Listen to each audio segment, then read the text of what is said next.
International convention city বসুন্ধরায় 4 দিনব্যাপী শুরু হলো আন্তর্জাতিক প্রদর্শনী 25তম Dhaka international yarn and fabric show winter edition এবং 8তম ঢাকা ইন্টারন্যাশনাল ডেনিম শো। বুধবার সকালে আইসিসিবির 3 নম্বর হলে এই মেলার উদ্বোধন করা হয়।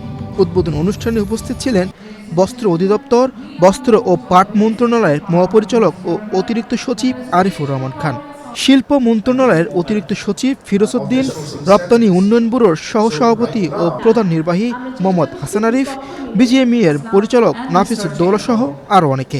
Therefore, I invite each of you to take full advantage of this.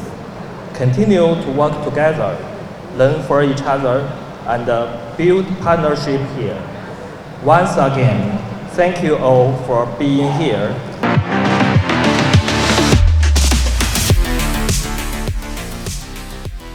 With the new technologies, new materials, and new innovations. So we need to do more and more, and we need to participate in this one. Everybody has to join their hands together to make our business successful. Ministry of ইন্ডাস্ট্রির জন্য এই ধরনের ইভেন্টগুলো অত্যন্ত গুরুত্বপূর্ণ, কারণ এগুলো আমাদের দেশের ইন্ডাস্ট্রিয়াল ক্যাপাবিলিটিস তুলে ধরে, নতুন ইনভেস্টমেন্ট উৎসাহিত করে এবং টেক্সটাইল ও ডেনিম সেক্টরে মডার্ন টেকনোলজি গ্রহণ সহায়তা করে। I have followed the progress of the exhibition over the years, and it is encouraging to see how it has grown into a well-recognized platform for sourcing, innovation, and global networking. The strong participation of international and local exhibitors here today reflects Bangladesh's increasing. So every time I stand here to see the good friends, our good Bangladesh friends, and to see the Chinese companies coming here to show their products, their skills, even their friendship to Bangladesh side. আয়োজকরা জানান 15টির অধিক দেশের প্রায় 325টি company 650টির বেশি booth নিয়ে denim এক্সপোতে অংশগ্রহণ করেছে।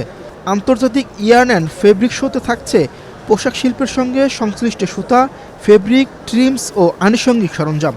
Denim শোতে থাকছে বিশ্বব্যাপী ডেনিম, জিন্স ও আনুষঙ্গিক নির্মাতাদের অংশগ্রহণে বাংলাদেশের সামগ্রিক ডেনিম ও পোশাক শিল্পের প্রদর্শনী। প্রদর্শনীয় ক্রেতা ও সরবরাহকারীদের জন্য ডেনিম এক্সপো একটি কার্যকরী মিটিং প্লেস, যেখানে সরাসরি যোগাযোগের মাধ্যমে ক্রেতা ও সরবরাহকারীরা ব্যবসার প্রসারে কাজ করতে পারবে বলে জানিয়েছেন মেহেরুন এন ইসলাম। প্রতিটি সরকারি সংস্থা, প্রতিটি অ্যাসোসিয়েশন সবার সঙ্গে সম্পর্ক রেখে ওই শিল্পের সঙ্গে আমাদেরকে এবং আমাদের যারা পার্টনার আছেন তাদেরকে এগিয়ে নিয়ে যেতে। ব্যবসা, সম্পর্ক কোনো কিছুই একপক্ষীয় না। আমরা সবাই জানি যে আমরা যদি কোথাও সার্থক বা সাকসেসফুল হতে চাই, আমাদের সবার স্বার্থ দেখতে হবে, সবার স্বার্থকে এক জায়গায় নিয়ে এসে আমাদের এগিয়ে যেতে হবে। সেমস বরাবরের মতো চেষ্টা করে গেছে বাংলাদেশে কাজ করার সময় বাংলাদেশের স্বার্থকে অবশ্যই সামনে রাখতে। 4 দিনব্যাপী এই ডেনিম এক্সপো দেশের পোশাক ও ডেনিম শিল্পের অগ্রযাত্রায় নতুন সম্ভাবনার দ্বার উন্মোচন করবে, এমনটাই প্রত্যাশা সংশ্লিষ্টদের। মিরুষণ সরকার, বাংলাদেশ প্রতিদিন।